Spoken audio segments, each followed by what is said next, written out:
안녕하십니까. 문학과 과학을 사랑하는 사람들 세상 사는 얘기입니다. 오늘 대통령 탄핵심판 11시 선고, 서부지역 난동 생중계는 변수다. 이런 주제로 말씀드릴까 합니다.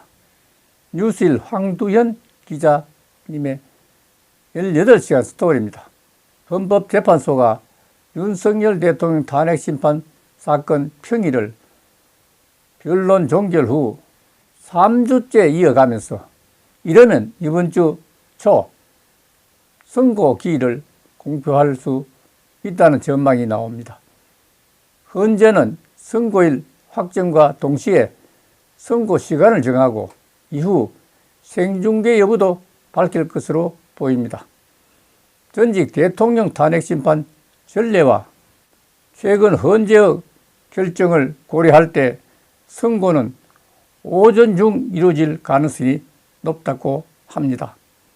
국가중대사라는 점에서 인용 또는 기각 여부를 실시간으로 생중계할 것으로 보이지만 서부지역 난동 사태 등을 고려해서 녹화중계 형태로 진행될 여지도 있습니다.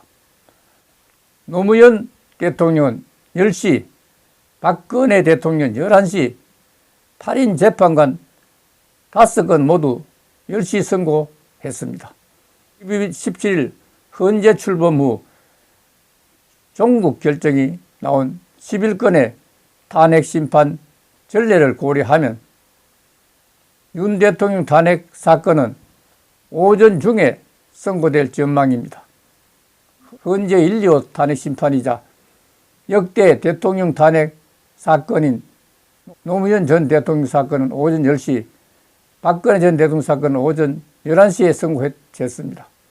다만 이후 헌재에 접수된 임성근 전 부장판사, 이상민 전 행정안전부 장관, 안동환 이정섭 검사의 탄핵심판 사건은 모두 오후 2시에 종국 결정이 나왔습니다.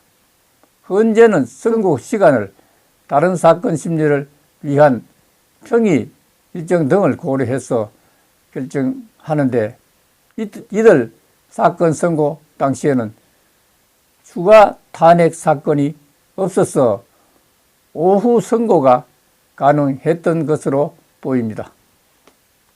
반면 올해 1월 8인 재판관 체제를 갖춘 이후부터 5건의 탄핵심판은 모두 오전 10시에 선고했습니다.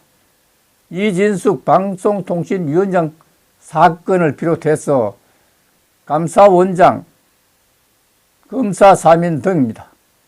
지난달 27일 마은혁 재판관 후보자 관련 권한쟁의 심판도 오전 10시에 선고했습니다. 어떻든 오늘은 매우 주요한 날입니다. 오늘 11시에 윤 대통령의 탄핵에 대한 선고가 있다니까 온 국민이 헌재에 관심을 갖고 지켜볼 것이라는 사실을 지적하면서 오늘 여기서 마치겠습니다. 감사합니다.